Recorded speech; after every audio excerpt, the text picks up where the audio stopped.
कैसे आप लोग? बढ़िया। सो बच्चा लोग, इसके पहले लेक्चर में हमने ग्रेविटेशनल फील्ड के बारे में देखा था। कोई सेमी सर्कुलर रिंग है या कोई क्वाड्रेंट है या कोई भी एंगल बन रहा हो तो कितनी ग्रेविटेशनल फील्ड आएगी उसको निकालना हमने सीखा था। अब बच्चा लोग चलिए देख लेते हैं आज स्फीयर के बारे में। देखिए आपका अर्थ क्या है।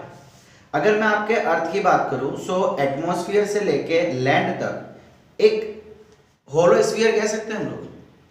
अगर मैं आपके लैंड को हटा दूं, फिलहाल अगर मैं लैंड को अवॉइड करूं सो हमारा अर्थ क्या है? एक होलो स्फीयर है। यस और नो? बिल्कुल। अब जिस जमीन के ऊपर हम खड़े हैं वो क्या है? वो एक सॉलिड स्फीयर है। सो आज हम यही देखने वाले हैं, gravitational field, gravitational field due to spheres, hollow and solid sphere. अब अच्छा लोग, एक्चुअली जो हम देखने वाले ना उसी को हम कहते हैं स्मॉल जी। स्मॉल जी पता है ना? Gravitational acceleration. इसका मतलब कि आप जब अर्थ में ऊपर जाते हैं या अर्थ के नीचे जाएंगे सो ग्रेविटेशनल फील्ड में क्या बदलाव आएगा। देखिए अभी तक हमने पढ़ा था ग्रेविटेशनल एक्सेलरेशन कांस्टेंट है, सही, बिल्कुल सही, बट एक्चुअली वो वेरी करता है। एक्चुअली वेरी करता है। देखते जाओ, आज का लेक्चर सुनते जाओ, आपको सारी कहानी समझ आ जाएगी। सो पहले हम ले लेते हैं होलो स्फीयर। अब होलो स्फीयर का मतलब है कि उसका जो भी मास है वो उसके सरफेस पे ही है। ठीक है, इसका जो भी मास होगा वो इसके सरफेस पे ही होगा।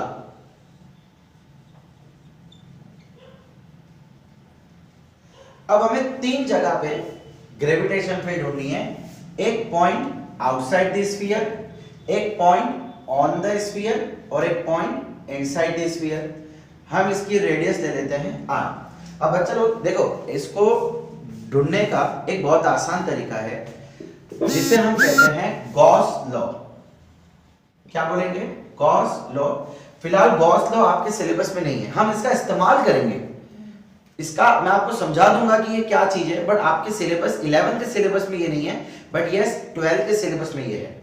हमने बात की थी ना कि 12th का जो आपका फर्स्ट चैप्टर है इलेक्ट्रोस्टैटिक्स, उसमें यहाँ पे मास है और उसमें यहाँ पे चार्ज आ जाएगा, बस इतना ही फर्क है। तो वहां पे आपको गॉस लॉ सीखना है। ठीक है। अब गॉस लॉ क्या कहता है कि आपको जहां पे भी ग्रेविटेशनल फील्ड ढूंढनी है उस पे उसके ऊपर एक 3D सरफेस बनाओ। एज पर एग्जांपल के सबसे पहले हम ये ले लेते हैं, इसको मैं अब बोल देता हूं r, एंड कंडीशन 1 क्या हो गई? Case 1, r is less than r। मतलब जो डिस्टेंस है, जो पॉइंट का डिस्टेंस है वो रेडियस से छोटा है। रेडियस से छोटा का मतलब स्फीयर के अंदर है, सीधी सी बात है। अच्छा, अब अकॉर्डिंग टू गॉस लॉ वो क्या कहता है कि आप यहां पे एक और 3D सरफेस बनाओ। तो बच्चा मैंने यहां पे एक और स्फीयर बना दिया, ऐसा स्फीयर जो उस पॉइंट को घेर ले। ठीक है, एंड ऑब्वियसली r रेडियस का ही होगा, ये जितना डिस्टेंस है उतना डिस्टेंस का होगा। अच्छा, अब गॉस ने ये कहता है कि इसके अंदर उतनी फील्ड बनेगी जितना इसके अंदर मास होगा। इस स्फीयर का मास ले लेते हैं हम m और रेडियस है r। अब जरा सोच के बताना कि क्या इसके अंदर कोई मास है? अरे मास तो पूरा का पूरा सरफेस पे है। इसका मतलब यहां पे इलेक्ट्रिकल फील्ड क्या हो जाएगी? 0। आप अंदर का कोई भी पॉइंट उठा लो, अंदर का कोई भी पॉइंट। बच्चा अगर मैं सेंटर की बात करूं तो सेंटर के वहां भी मास कुछ भी नहीं है, मतलब वो भी 0। अब इसको थोड़ा फीलिंग के साथ समझते हैं, प्रैक्टिकली समझते हैं। हो क्या रहा है कि जब आप सेंटर पे हैं तो सेंटर पे, अब देखो सीधी सी बात है कि मास भली इसके नहीं है बट आजू बाजू तो मास है, और हम तो पढ़ चुके हैं कि मास अगर होगा तो वो फोर्स, अट्रैक्टिव फोर्स लगाएगा ही लगाएगा। Each and every object apply force on each other, यही है यूनिवर्सल लॉ ऑफ ग्रेविटेशन। अब देखो यहाँ पे मास होने के बावजूद क्यों फील्ड 0 आई उसको समझते हैं। सपोज करो कि मैं ये 2 DM ले लेता हूं, नॉट दिस वन, ये। अब क्या ये दोनों DM छोटे मास है, इक्वल मास है, ये डायमीट्रिकली ऑपोजिट साइड में है, इन दोनों को ज्वाइन करो तो क्या हम कह सकते हैं कि ये डायमीटर के ऑपोजिट पॉइंट्स हैं। बच्चा इस पॉइंट पे हमको फील्ड ढूंढनी है, ये डिस्टेंस r, ये भी डिस्टेंस r, ये भी फोर्स ऊपर लगाएगा, ये फोर्स नीचे लगाएगा, distance same, gravitational constant same, इसका मास और इसका मास सेम, इसका मतलब ये दोनों फोर्स क्या कर रहे हैं, एक दूसरे को कैंसिल कर रहे हैं। सिमिलरली यहां का एक फोर्स, यहां का एक फोर्स एक दूसरे को कैंसिल करेगा, यहां का एक फोर्स, यहां का एक फोर्स एक दूसरे को कैंसिल करेगा। समझ आ रहा है मैं क्या बोल रहा हूं? सो इस तरीके से सेंटर पे पड़ी हुई कोई भी ऑब्जेक्ट पे आपका फील्ड जीरो हो जाएगा। क्यों?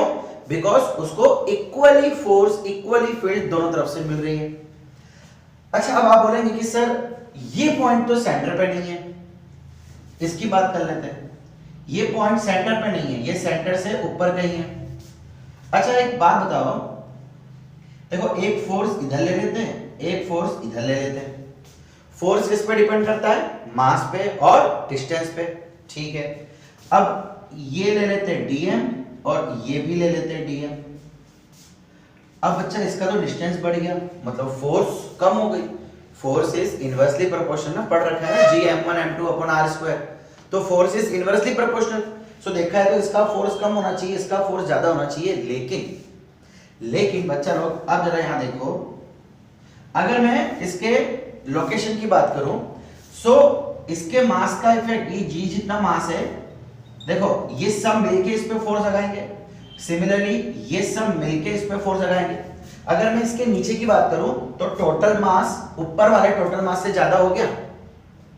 नीचे वाला, चलो मैं इसको बोल देता हूं स्मॉल m, इसको बोलता हूं कैपिटल M। सो मुझे साफ साफ दिख रहा है कि capital M is greater than small m। ये नीचे वाला मास ऊपर वाले मास से ज्यादा हो गया।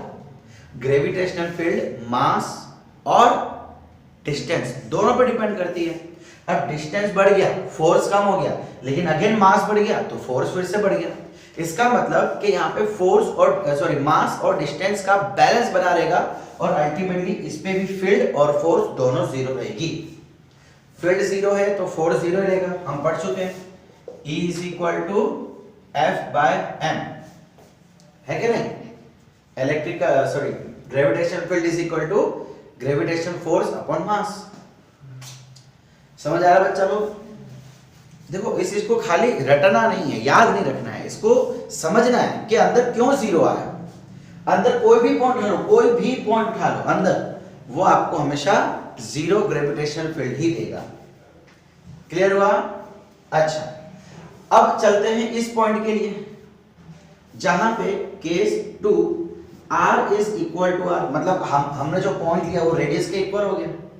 तो इस समय क्या फील्ड आएगी? फॉर्मूला क्या थी? Gm/r²। ठीक है, ये यहां से डिस्टेंस और ये पॉइंट, समझ आ रहा है? ठीक है, अब अगर मैं इस पॉइंट को बाहर ले लेता हूं, ये रहा। सो इस समय क्या हो गया? r is greater than r, हमारे रेडियस से कुछ भी बड़ा। सो इस समय क्या फील्ड हो जाएगी? Gm/r²। इसका मतलब क्या हो रहा है कि अंदर आपकी फील्ड जीरो थी, जैसे आप बाहर जा रहे हो आपकी ग्रेविटेशनल फील्ड बढ़ती जा रही है। नहीं समझ आया? देखो यहां तक तो जीरो थी, फिर सडनली मैक्सिमम हो गई। ग्रेविटेशनल फील्ड को जितना भी होना था, देखो हमको पता है फील्ड जो है इनवर्सली प्रोपोर्शनल टू r² है। देखो अब यहां पे आने के बाद, इधर आने के बाद मास तो कांस्टेंट हो गया, फिर इसके ऊपर भी चले जाओ, इसके ऊपर भी हम एक स्फीयर बना लेते हैं। इसको जनरली गॉसियन सरफेस कहा जाता है। ये जो स्फीयर हम बनाते हैं ना, जिसके अंदर की हमको फील्ड चाहिए, उसको हम एक 3D सरफेस में, 3D फिगर में पैक कर लेते हैं। और ये जो 3D फिगर होती है, इसको हम गॉसियन सरफेस कहते हैं। क्या कहते हैं? Gaussian surface. बट आपके 11th में ये और ये सिलेबस में नहीं है, नेक्स्ट ईयर आएगा ये दोनों चीज। अब अच्छा, तो ये जो गॉसियन सरफेस है, अब देखो इसके अंदर का मास तो कांस्टेंट है। आप भले यहां जाओ, कहीं भी चले जाओ, मास तो उतना ही रहने वाला है। समझ आ रहा है मैं क्या बोल रहा हूं? इसलिए अब जो फील्ड है वो सिर्फ डिपेंड करेगी डिस्टेंस पे। मास कांस्टेंट, g कांस्टेंट, तो बचा क्या? r²। जैसे जैसे आप दूर जाते जाएंगे वैसे वैसे फील्ड कम होती जाएगी। आई रिपीट, जैसे जैसे दूर जाते जाएंगे वैसे वैसे फील्ड कम होती जाएगी, तो इसका मतलब ये हमारा मैक्सिमम फील्ड हो गई। ये क्या हो गई? Maximum field. और उसके बाद तो धीमे धीमे कम होता जा रहा है।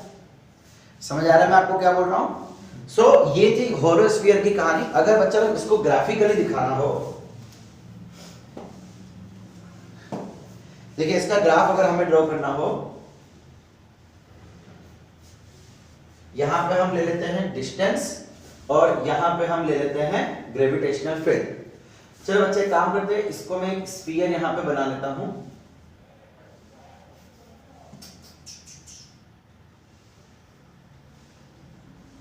ओके, ये इसका सेंटर ले लेते हैं और ये इसकी रेडियस आर।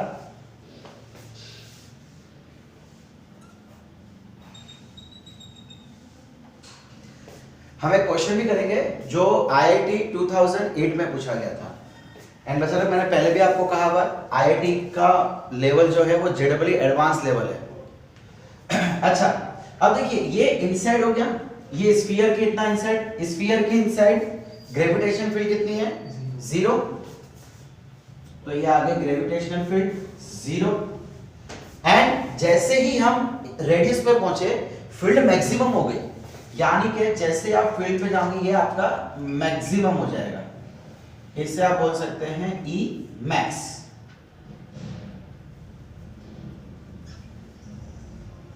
ठीक है। एंड उसके बाद क्या हो रहा है? हमारी gravitation field inversely proportional to R square, मतलब डिस्टेंस के साथ साथ कम होती जा रही है। सो अब ग्राफ कुछ ऐसा आ जाएगा। ठीक है। सो पहले 0, फिर एकदम मैक्सिमम एंड देन डिक्रीजिंग। सो ये रहेगा इसका ग्राफ। दिखने में कुछ ऐसे दिखेगा ये। ओके, पहले 0, फिर एकदम से मैक्सिमम एंड देन डिक्रीजिंग। समझ आ रहा है बच्चा लोग? कई बार आपके जेडब्ल्यू मेंस या बोर्ड एग्जाम में ग्राफ वाले क्वेश्चन भी आते हैं। सो आपको ये चीज ध्यान रखनी पड़ेगी।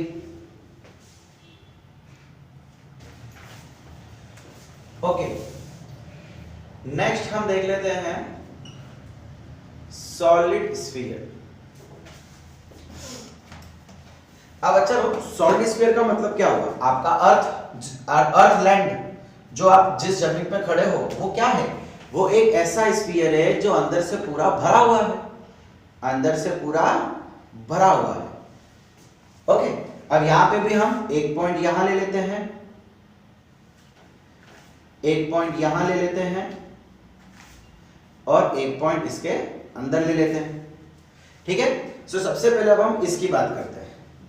Case number 1, if r is greater than r, तो बच्चा लोग इस स्फीयर का मास m, रेडियस कैपिटल R, तो इस समय फील्ड कितनी हो जाएगी? ये पूरा मास, देखो हमने एक चीज देखी थी ना कि बड़ा सा मास है पर्दे के पीछे, फर्स्ट लेक्चर में देखा था हमने। ये फील्ड क्रिएट कर रहा है अपनी तरफ। सो ये फील्ड क्रिएट करेगा अपनी तरफ, और कितनी? फॉर्मूला तो वही रहेगी, Gm/r²। ठीक है। सो आउटसाइड की कहानी वैसी की वैसी। चलिए बढ़िया। अब मैं एग्जैक्टली सरफेस के ऊपर देख लेता हूं, तो सरफेस के ऊपर कितनी फील्ड हो जाएगी? अगेन कहानी वही की वही, Gm/r², कोई बदलाव नहीं। अब हम बात करते हैं इनसाइड की। क्या यहां पे कोई बदलाव आएगा? यस, बिल्कुल आएगा। पहले तो क्या हो रहा था कि अंदर कोई मास ना होने के कारण फील्ड 0 हो रही थी, लेकिन इस बार तो मास इधर है, इधर है, इधर है, सब जगह पे है ना। उस पॉइंट के सब तरफ एक मास है। ठीक है। So if r is less than r, तो उस समय क्या होगा? देखो बच्चा लोग, अब चीज को जरा ध्यान से समझना। ये हमारा स्फीयर है और ये हमारा कोई पॉइंट है, ठीक है, और ये सेंटर है। सो यहां पे एक्चुअली होगा क्या? देखो ये हमारा पॉइंट P है। सो क्या मैं ऐसा कह सकता हूं कि P के नीचे एक स्फीयर, P के ऊपर एक स्फीयर? मतलब अगर इस चीज को थोड़ा और अच्छे से दिखाना, और थोड़ा अच्छे से दिखाऊं,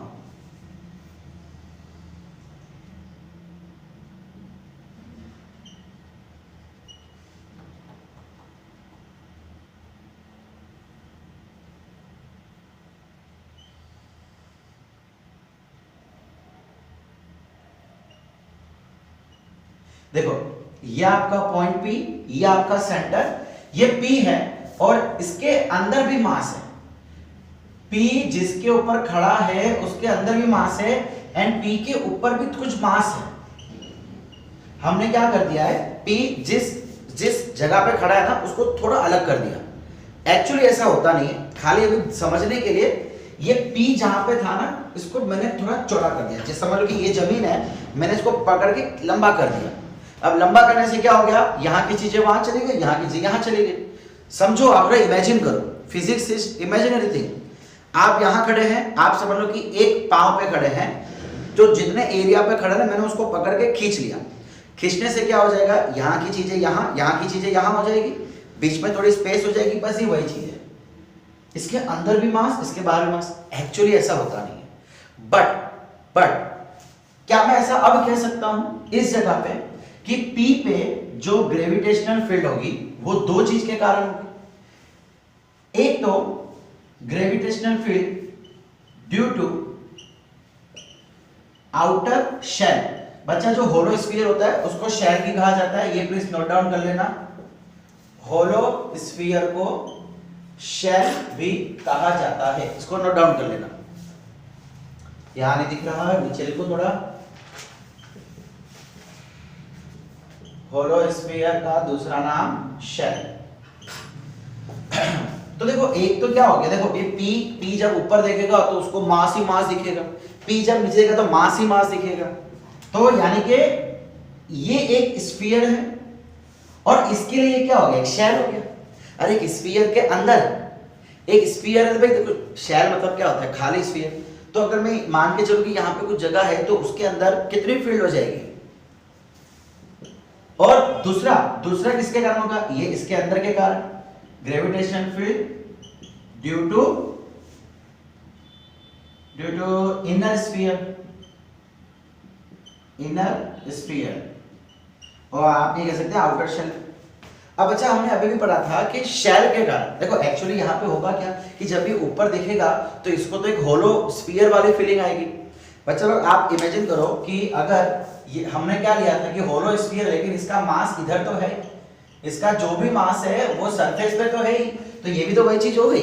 इसके लिए बस अब क्या होगा कि ये जो स्फीयर है वो मोटा हो गया, बट अल्टीमेटली है तो वही चीज। सो यहाँ पे क्या हो जाएगा, इसके कारण फील्ड जीरो हो जाएगी, तो जो भी फील्ड बचेगी वो इनर स्फीयर के कारण। अब इनर स्फीयर क्या है, एक सॉलिड स्फीयर है। सॉलिड स्फीयर के सरफेस पे कितनी फील्ड होती है, तो ये वाला जो सॉलिड स्फीयर है इस पे कितनी फील्ड हो जाएगी, जी एम डैश। बच्चा इसका मास, ये अंदर वाले का मास हम अभी ले रहे हैं M dash, G M dash by R square. आप समझ में क्या बोल रहा हूं, जब तक पूरा अर्थ था, पूरा स्फीयर था, तो हमने मास लिया था कैपिटल एम, लेकिन अब हम अंदर का कोई स्फीयर ले रहे हैं तो उसका मास तो सीधी सी बात है कुछ और होगा ना, इतना मास तो बाहर निकल गया। सो उसको हमने ले लिया एम डैश। अब चलिए हम ढूंढते हैं ये एम डैश की वैल्यू, बट पहले बताइए कि यहां तक कोई प्रॉब्लम। तो बच्चा बेसिकली हमको अब ढूंढनी है ये एम डैश की वैल्यू। ओके, अब देखो आप है ना गलती से भी इसको और इसको सेम मत समझ लेना। यहां पे डिस्टेंस रेडियस से बड़ा है और इस समय का डिस्टेंस रेडियस से कम है, और यहां पे मास स्फीयर का मास होगा पूरे स्फीयर का, और यहां पे मास होगा उस स्फीयर का जितना ये पॉइंट अंदर जा रहा है। ठीक है, अब कैसे ढूंढे, चलिए एक काम करते हैं। ये पॉइंट P यहां खड़ा है, ये वो स्फीयर है जहां पे पॉइंट P खड़ा है। देखो बाहर के कारण तो फील्ड जीरो है, तो उसको मैंने लिया ही नहीं है, मैंने सिर्फ अंदर वाला स्फीयर ही लिया। अब ये क्या हो गया, अंदर वाला सॉलिड स्फीयर। अच्छा, इसका मास m डैश। बच्चा इसकी डेंसिटी जो भी होगी, क्या मैं उसको रो कह सकता हूं, डेंसिटी रो। तो density rho is equal to कितना हो जाएगा, m dash by volume, mass upon volume, वही होता है डेंसिटी। सो क्या हम यहां से m डैश की वैल्यू रो भी बोल सकते हैं, बिल्कुल, उसको रखते हैं यहां पे। So gravitational field is equal to G rho V upon R square. ये एक फॉर्मूला आ गई gravitational field inside the solid sphere. Gravitational field inside the solid sphere. इसके और भी 2-3 फॉर्म है, चलिए वो भी देखते हैं। एग्जाम में हमें कोई भी फॉर्मूला यूज करने की जरूरत पड़ सकती है। ओके, अब बच्चा लोग क्या यहां से हम वॉल्यूम रख सकते हैं? वॉल्यूम ऑफ ए स्फीयर क्या होती है फॉर्मूला? 4/3 pi R cube. अब ये एक बार उठा के रख दो। So gravitational field is equal to G rho 4/3 pi R cube upon R square. सही है, ये आर से आर मर गया, क्या बचा? जी रो 4/3 पाई आर।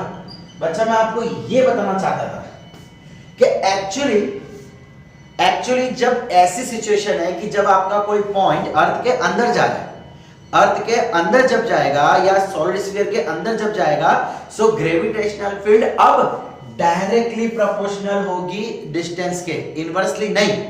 यहां से वो फीलिंग नहीं आ रही थी डायरेक्टली प्रोपोर्शनल वाली। सो हमने वॉल्यूम की फॉर्मूला रख के देखा, सो रिजल्ट आया। देखो जी कांस्टेंट, डेंसिटी अपने आप में कांस्टेंट होती है, 4/3 कांस्टेंट, पाई कांस्टेंट। सो यहाँ पे field directly proportional to R होगा। डायरेक्टली प्रोपोर्शनल का मतलब है कि आप जितना अंदर जाते जाएंगे उतनी फील्ड बढ़ती जाएगी। देखो एक लॉजिकल बात भी है, हमको पता है कि ग्रेविटेशनल फील्ड जो है वो अर्थ के किसी कोर में से आ रही है। अर्थ का एक सेंटर है कोर जिसे हम कहते हैं, वहां से ये सारी फोर्स लग रही है। अब जितना हम उसके नजदीक जाते जाएंगे उतना फोर्स इंक्रीज होगी। अगर उतना फोर्स इंक्रीज हो रही है मतलब फील्ड इंक्रीज होनी चाहिए। प्रैक्टिकली जरा सोच के देखो, और ये अर्थ के सेंटर में से कहीं से फोर्स आ रही है।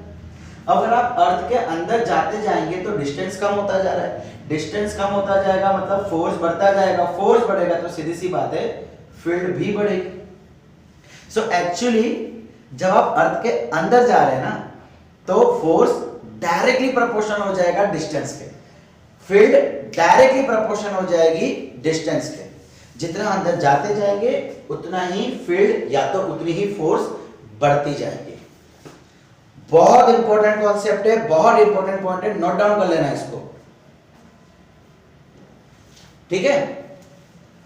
अब अगर मुझे इसका एक और फॉर्म लिखना है, एक और फॉर्म का मतलब क्या है कि मैं डेंसिटी के बदले बच्चा, अब अगर मैं टोटल डेंसिटी ले लूं, देखो डेंसिटी कभी चेंज होगी। अब मैं स्फीयर लूं या स्फीयर का छोटा सा टुकड़ा लूं, डेंसिटी कभी चेंज नहीं होगी। तो क्या मैं ऐसा बोल सकता हूं density is equal to total mass upon total volume. चलो मैं यहां पे इसको v डैश ले लेता हूं, v डैश, ठीक है।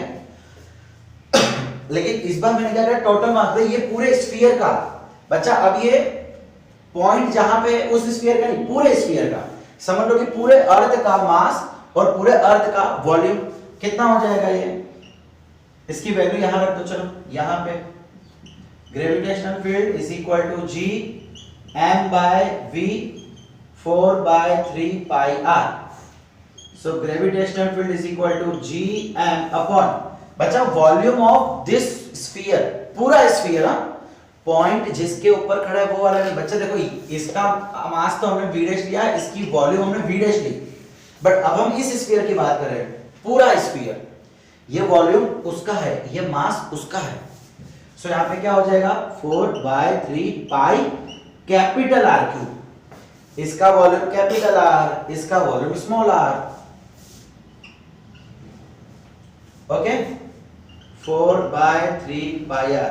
सो ये 4/3 तो गया, क्या बचा यहां पे, पाई से पाई भी गया, G M R upon R cube बचा। अभी भी देखो G constant, mass of total sphere constant, radius of total sphere whole sphere constant. So बचा क्या, अभी भी देखो प्रोपोर्शनल टू आर ही आ रहा है, ठीक है। So gravitational field inside the solid sphere की 3 फॉर्मूला है, तीनों आपको याद रखनी पड़ेगी। हो सकता है कि आपको डेंसिटी दे दी हो, वॉल्यूम दे दी हो, तो ये वाली फॉर्मूला। हो सकता है कि आपको डेंसिटी और रेडियस देके रखा हो, हाँ वॉल्यूम निकाल सकते हो, बात तो एक ही रहेगी। या ऐसा भी हो सकता है कि आपको डेंसिटी ना दी गई हो, जरूरी ना डेंसिटी दी जावे, डेंसिटी नहीं दी गई होगी तो आप या पहले डेंसिटी निकाल के ये फॉर्मूला यूज कर सकते हो, डायरेक्टली ये लगा सकते हो कि आपके पास टोटल रेडियस और पॉइंट जितने डिस्टेंस पे है वो वाला डिस्टेंस होगा। स्मॉल आर का मतलब क्या है कि पॉइंट सेंटर से कितनी दूरी पे है। ठीक है बच्चा लोग, समझ आ रहा है? अच्छा अब इसके लिए ग्राफ देख लेते हैं, बट बच्चा ग्राफ देखने से पहले एक चीज याद रखना, आपके बुक में ना अभी हम आगे जब जाएंगे तो ग्रेविटेशनल एक्सेलरेशन है, यही सारी कहानी है। उस समय ये जो डिस्टेंस है ना उसको इस तरीके से लिया है r प्लस एच, यानी radius of earth plus H, यानी रेडियस अगर बाहर है तो प्लस एच, अंदर है तो माइनस एच। तो कंफ्यूज मत हो जाना कि सर ने तो ऐसा कुछ बताया नहीं है। बच्चा मैं डायरेक्टली डिस्टेंस ले रहा हूं और वो प्लस करके ले रहे हैं। अब आप एक ऑब्वियसली बात है या लॉजिकल बात है, आप छोटे बच्चे तो हो नहीं, आपको पता है कि इतना distance of this plus this, इसको h ले लो इसको r ले लो तो ये r प्लस h ही तो हो जाएगा।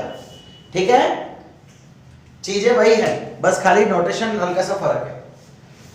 ओके, अब अच्छा इसका ग्राफ देख लेवे सॉलिड स्फीयर का।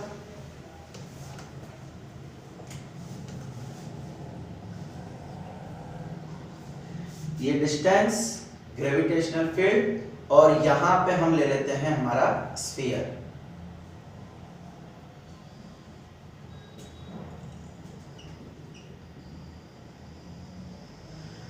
यहां पे अच्छा अगर सोच के बताना, देखो अंदर ग्रेविटेशनल फील्ड पे क्या असर हो रही थी, gravitational field is directly proportional to R. Inside the sphere field R पे डायरेक्टली प्रोपोर्शनल थी, मतलब कुछ ऐसा ग्राफ आ जाएगा।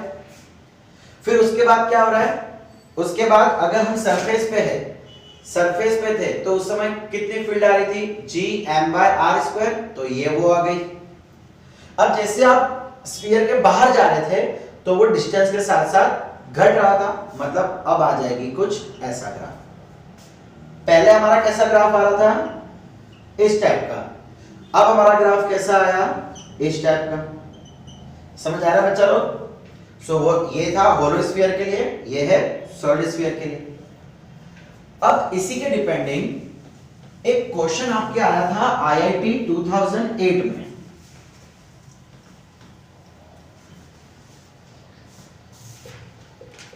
आईआईटी 2008, उसमें कहा जा रहा है कि एक पार्टिकल है, ये दे रखा है हमको सॉलिड स्फीयर, और एक पार्टिकल है जो कि इसके ऊपर, इस स्फीयर के ऊपर सर्कुलर मोशन कर रहा है। कैसा मोशन कर रहा है, सर्कुलर मोशन कर रहा है। और हमको बोला हुआ है rho is equal to rho naught inside और rho is equal to 0 outside. ये कंडीशन देकर रखी थी क्वेश्चन के अंदर। अब इसका मतलब क्या होता है जरा ध्यान से देखो, रो का मतलब क्या है, डेंसिटी। अब अच्छा अंदर की डेंसिटी जो है वो तो कांस्टेंट है, बाहर की डेंसिटी 0। अरे बाहर कोई मास ही नहीं है ना, इस स्फीयर के बाहर कोई मास होगा नहीं, तो फिर इसमें डेंसिटी भी 0। सो वही चीज कह रहा है, लेकिन बस अब ऐसे पकड़ के बोल रहा है और कुछ नहीं कर रहा है। इसको हमने ऐसे सीखा और ये ऐसे कर रहा है और कुछ नहीं। अच्छा अब वो क्या पूछ रहा है कि हमको 4 ग्राफ दिए हैं, चलो मैं चारों ग्राफ ड्रॉ कर लेता हूं। ग्राफ कौन से हैं, v वर्सेस r के हैं। यहां पे v का मतलब वेलोसिटी है, वेलोसिटी वर्सेस r। अच्छा एक चीज बच्चा लोग मेरे को अभी याद आई, देखो ये जो ग्राफ कौन सा देखा हमने, ग्रेविटेशनल फील्ड वर्सेस r। अगर आपके एग्जाम में कभी आपको बोले ना कि ग्रेविटेशनल एक्सेलरेशन वर्सेस r का ग्राफ बताओ, यही है। अरे आप तो शुरू से बोल रहे हैं कि ग्रेविटेशनल फील्ड क्या है, ग्रेविटेशनल फील्ड एक्चुअली एक्सेलरेशन ही है और कुछ भी नहीं। सो अगर कभी आपको एग्जाम में आ जावे एक्सेलरेशन वर्सेस डिस्टेंस का ग्राफ, सो ये ग्राफ ड्रॉ कर लेना। क्लियर? चलिए अच्छा अब यहां पे ऑप्शंस कुछ ऐसे देके रखे थे,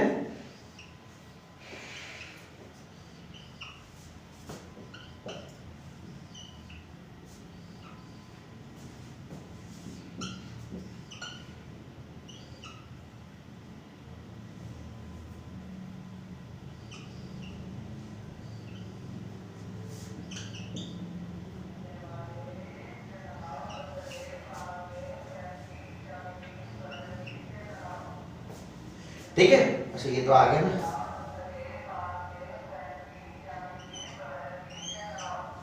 ऐसे 4 ग्राफ हमको देके रखे हैं एंड पूछा जा रहा है कि वेलोसिटी वर्सेस डिस्टेंस का ग्राफ बताना है। बच्चा ये तो ग्राफ या तो ग्रेविटेशनल फील्ड हो सकता है या तो ग्रेविटेशनल एक्सेलरेशन हो सकता है, हमें पूछा गया वेलोसिटी। अच्छा अब एक चीज मुझे बताओ, हमने सीखा हुआ है कि अगर कोई भी चीज सर्कुलर मोशन करती है तो उसके ऊपर एक सेंट्रीपिटल एक्सेलरेशन लगेगा, इसका मतलब उसके ऊपर एक सेंट्रीपिटल फोर्स लगेगा। सो सेंट्रीपिटल फोर्स कितना हो जाएगा, एक मिनट बच्चा लोग,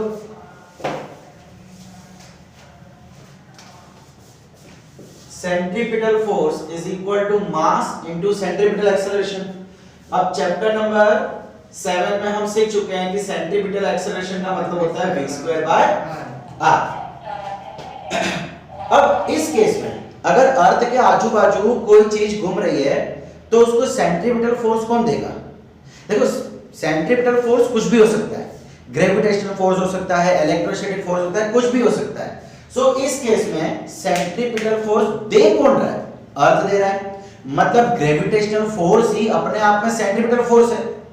देखो बच्चा, आप जब किसी चीज को गोल घुमाते हो ना तो सेंट्रीपिटल फोर्स कोई भी फोर्स हो सकता है। आप अगर घुमा रहे हो तो आपका फोर्स, कोई चार्ज घुमा रहा है तो इलेक्ट्रोस्टैटिक फोर्स, अर्थ घुमा रहा है तो ग्रेविटेशनल फोर्स। इसका मतलब सेंट्रीपिटल फोर्स इस केस में एक्चुअली ग्रेविटेशनल फोर्स ही है। सो क्या मैं ऐसा कह सकता हूं is equal to Fg gravitational force. So ये कितना हो जाएगा mv²/r is equal to g m। बच्चा ये मास मतलब इस ऑब्जेक्ट का मास m और अर्थ का मास me। समझ में क्या करूं, अपॉन डिस्टेंस कितना r², नहीं सॉरी ये डिस्टेंस से कुछ ज्यादा होगा ना, इसको स्मॉल r ले लेते हैं। समझ आ रहा है मैं क्या बोल रहा हूं? सो यहां से m कट गया, क्या बचा v² is equal to g me capital R by small r²। देखो ये r² क्यों लिया हमने, क्या सेम आएगा दोनों का r? यस दोनों का r सेम आएगा। सॉरी सेंटीमीटर में r मतलब क्या होता है, रेडियस, जहां से सर्कुलर मोशन कर रहा है तो रेडियस तो सेम ही देगा। सो ये एक r भी कट गया। सो आंसर क्या आया g me बाय r। अब इसका v is equal to root of g me by r। तो क्या मैं ऐसा कह सकता हूं कि यहां पे v जो है वो r के इनवर्सली प्रोपोर्शनल है कि नहीं? r के इनवर्सली प्रोपोर्शनल है। सो याद रखना वेलोसिटी r के इनवर्सली प्रोपोर्शनल। अब इनवर्सली प्रोपोर्शनल का मतलब क्या होता है कि जैसे जैसे डिस्टेंस बढ़ता जाएगा वैसे वैसे वेलोसिटी कम होती जाएगी। अच्छा अब चलिए एक काम करते हैं, इसकी स्टार्टिंग की बात करते हैं। इस समय इसके अंदर क्या था, डायरेक्टली प्रोपोर्शनल। हमने अभी देखा सॉलिड स्फीयर है, सॉलिड स्फीयर के अंदर क्या होता है, डायरेक्टली प्रोपोर्शनल होता है। ये तो बाहर की कहानी थी, जब तक अंदर होगा तब तक डायरेक्टली प्रोपोर्शनल। तो ये एक डायरेक्टली प्रोपोर्शनल है, क्या डायरेक्टली है? नहीं ये तो गलत। ये एक डायरेक्टली प्रोपोर्शनल, ये है? नहीं ये तो जीरो है। यानी कि 50-50 हो गया, दो कट हो गए, दो बच गए। अब क्या आ रहा है, इनवर्सली प्रोपोर्शनल, मतलब वेलोसिटी धीमे धीमे घटती जा रही है। सो इसमें देखो, इसमें क्या हो रहा है, बाद में कांस्टेंट है तो रॉन्ग। इसमें ये इसमें घट रही है, यस। तो ये हमारा सही आंसर। अंदर की तरफ स्टार्टिंग में क्या हो रहा था, वेलोसिटी बढ़ रही थी, डायरेक्टली प्रोपोर्शनल, बाद में इनवर्सली प्रोपोर्शनल। ठीक है बच्चा लोग। सो बस आज का लेक्चर हम लोग यहीं तक रखते हैं। आज हमने देखा कि एक सॉलिड स्फीयर और एक होलो स्फीयर के कारण कितनी ग्रेविटेशनल फील्ड बनती है। एंड आज का लेक्चर हमारा एक बेस था ग्रेविटेशनल एक्सेलरेशन के लिए। ठीक है बच्चा लोग। सो अगली बार जब हम मिलेंगे तो हम बात करेंगे gravitational acceleration due to solid and hollow sphere यानी कि ऑफ अर्थ। तब तक के लिए पढ़ते रहिए, एंजॉय करते रहिए। Thank you.